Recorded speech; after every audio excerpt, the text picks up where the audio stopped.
Alrighty, so first here we're going to be finding the specific antiderivative for derivative x to the sixth times x minus 2 dx, given that f of 0 equals 5. So we start out over here, and to get x to the 7 minus 2x to the sixth, we had to distribute x to the sixth to both of these, and then we get to that. Next, we come down here, and we get x 1/2 or 1/8 x to the eighth plus c, and we got that. We got this 8 because we add 1 to this 7 and then multiply it by the reciprocal. So that would give us with 8, 1 over 8 x to the 8 plus c. And then we separated these two terms up here. We separated them up there. And so now we have negative 2x to the sixth dx.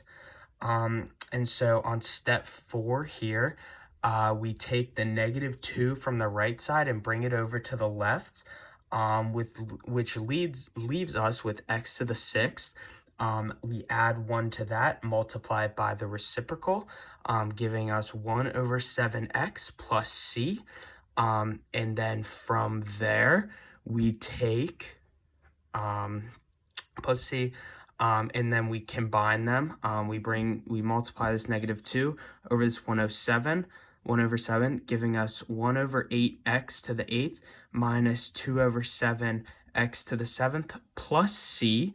And then next we have to calculate c. And so we know that when f is 0, it equals 5. So to find c, we give all these x values 0, which leaves us with 0 plus c equals 5, obviously leaving us with c equals 5. And then ultimately, we end up with 1 over 8x to the 8th minus 2 over 7x to the 7 plus 5. So we'll box that in there, and that is our final answer. Alrighty, so the next problem we're going to be doing here is finding the general antiderivative for 3x plus x to the 4 over x squared. So the first step we're going to do here is take an x out of each, or divide each one by x, leaving us with x to the third plus 3. We rearrange these here, and it's still obviously over x. What we are going to do now is multiply them, or divide them again by x, which is going to leave us with x squared plus 3 over x to the dx there. In the next step here, so now we're going to separate the two. Obviously divide them right in the middle there, and then we have x squared dx plus 3 over x dx. And then from here, like we had done in the previous problem, we're going to add 1 to this, giving us x to the third multiplied by the reciprocal, 1 over 3 plus c, and then we still have 3 over x to the dx over here. And the next one, we're going to continue with this 1 over 3 x to the third, still adding c, and then over here we divided, or we took this 3 out of there, placed it on this side, so now we have c plus 3 times 1 over x to the dx.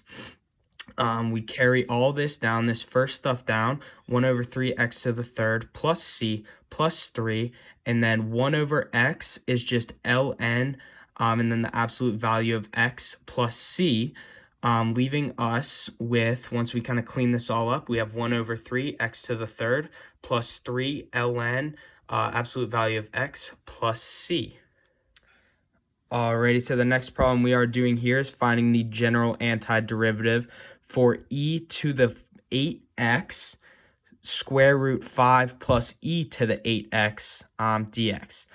So the first step we are going to find here is finding our u value.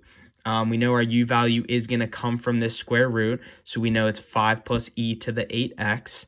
And so that would make du 8e to the 8x. Obviously we get the 8 from up there.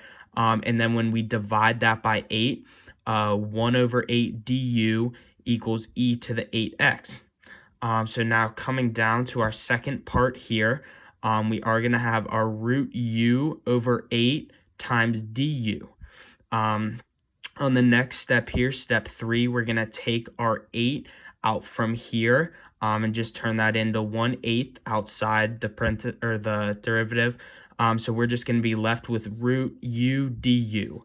Come down here to step 4, we still have our 1/8 outside. And then that square root obviously turns into u to the 1/2 du.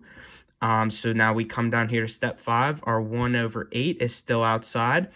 That 1/2, when we add 1 to it, it turns into 3/2. Multiplied by the reciprocal, we get 2/3u plus c there. And so now what we're going to do, we're going to distribute this 1/8 to the equation, and we get left with 1/12 plus 5, 1/12 times 5 plus e to the 8x over to the 3/2 plus c. So we obviously get this 3/2 from up here, and then we can go back for this. Our u value is all the way up top here, and so we know that. So it's essentially just kind of plugging it all in there at the end and getting your final answer. Alrighty, so on to our last problem here. We're going to be finding the general antiderivative for x to the 3rd times 5 plus x to the 4th to the 7th. So obviously our first step here, we want to find our u value. Our u value is going to come from these parentheses. So we know that u equals 5 plus x to the 4th. And now it's time to find du. We're going to bring that 4, divide that. So now we have 1/4 du equals x to the 3rd dx. So now our second step here, we are going to have our u to the 7th, which is, we get it from this. So u to the 7th from up there, 1/4 du, which we get from here, u to the 7th over 4. Now we bring that 4 outside the parentheses here, or not the parentheses, the derivative, or the antiderivative. So now we have 1/4 u to the 7th du. Come down here to step 5, we have 1/4. We get this 1/8 u to the 8 because up here we added 1 to this, which gave us u to the 8th, and then we multiplied by the reciprocal, giving us 1/8 u to the 8 plus c. Our plus c always comes in there. By the time we factor these in, it gives us with 1/32 u to the 8 plus c. And now step 7, it's essentially just plugging in. We know 1/32 is going to carry down our u value. We have that up here, 5 plus x to the 4 to the 8th. So it's still to the 8th there, plus c. And so that's our final there. Thank you for watching my video. This is all my work from the previous slides there. It is all my work. Thanks again.